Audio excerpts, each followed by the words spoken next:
So hello guys, কি অবস্থা সবার? এই চ্যানেলের নতুন একটি ভিডিওতে সকলকে স্বাগতম। আর আমি প্রায় 1 বছর এই চ্যানেলে ইনঅ্যাক্টিভ ছিলাম। তো ইনঅ্যাক্টিভ থাকা সত্ত্বেও আমি, যারা আমার ফেসবুক বা ইউটিউবে, ফেসবুক বা ইনস্টাগ্রামে ফলো করে তারা জানে যে আমি ফেসবুক ও ইনস্টাগ্রামে কিছুটা অ্যাক্টিভ ছিলাম।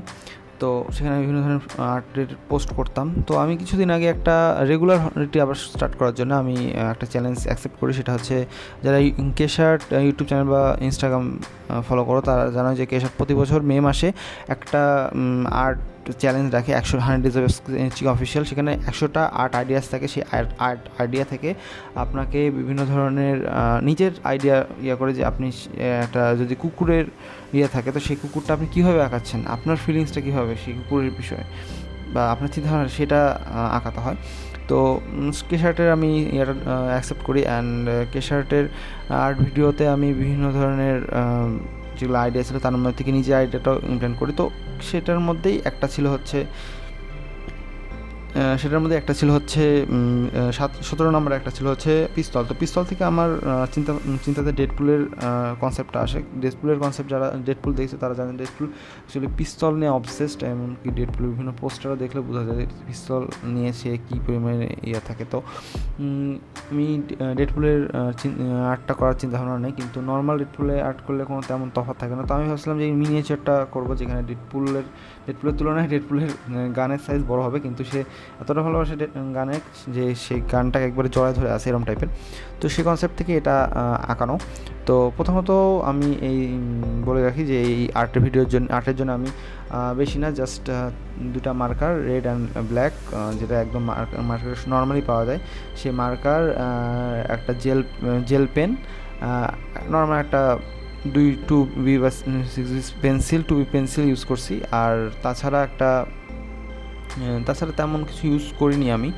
তো প্রথমত আমি এটাতে দেখলেন যে স্কেচ করছি। স্কেচ করার পর আমি সেটাতে একটা আউটলাইনার ইউজ করছিলাম। আউটলাইনারটা ছিল 0.5-এর আউটলাইনার ইউজ করার পর আমি যে রাফ স্কেচটা ছিল সেটা সম্পূর্ণ ইউজ করে দেওয়ার পর আমি সম্পূর্ণটা রেড থিমের উপর রাখছি, কারণ ডেডপুল রেড ড্রেস আপটা পর্যন্ত রেড থিম। তো দেন আমি হচ্ছে গানটাও রেডের উপর করছি, রেড রাখছি অনেকটা একে টাইপের। তো দেন হচ্ছে আমি গান বা পিস্তল সেটার হচ্ছে সম্পূর্ণ আউটলাইনের জন্য ব্ল্যাকটা ইউজ করছি।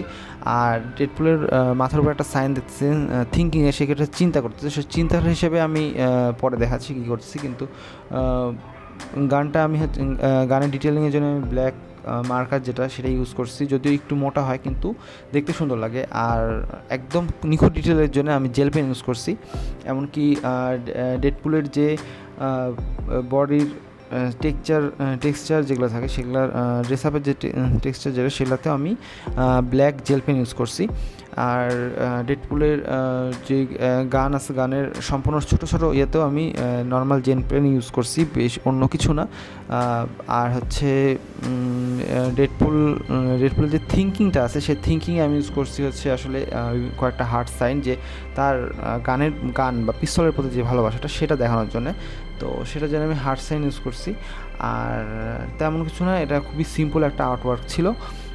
তো দেন আমি হচ্ছে কাটানোর উপরে অ্যাকচুয়ালি প্রথমত জেল পেন দিয়ে আমি হচ্ছে কাটানার ডিটেলিং করছি। অ্যান্ড জেল পেন দিয়েই নর্মাল সম্পূর্ণটাই ডিটেলিং করা হয়েছে। দেন আমি হচ্ছে ব্ল্যাক জেল পেন, দেন আমি হচ্ছে হোয়াইট জেল পেন দিয়ে আউটলাইন বা হাইলাইট ইউজ করছি, কারণ ব্ল্যাকের উপরে বা একটা ডিপ কালারের উপরে লাইট কালারের জেল পেন খুব বেশি হাইলাইট করে দেখতে সুন্দর লাগে, তো সেটা ইউজ করছি। আর এমনকি হার্ট সাইন বা থিঙ্কিংয়ে যে সাইনগুলো ছিল সেই সাইনগুলো ইউজ করতে আমি হোয়াইট জেল পেন ইউজ করছি, যাতে মনে হয় যে হ্যাঁ কিছু একটা চিন্তা করতেছে বা দেখতে সুন্দর লাগে।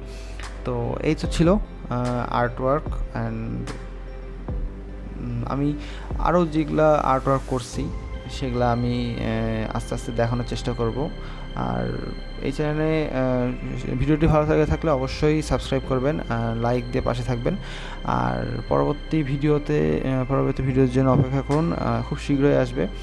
আর এই তো ছিল, সবাই ভালো থাকবেন, সুস্থ থাকবেন, আর পরবর্তী ভিডিওতে দেখা হবে। ততক্ষণের জন্য বাই।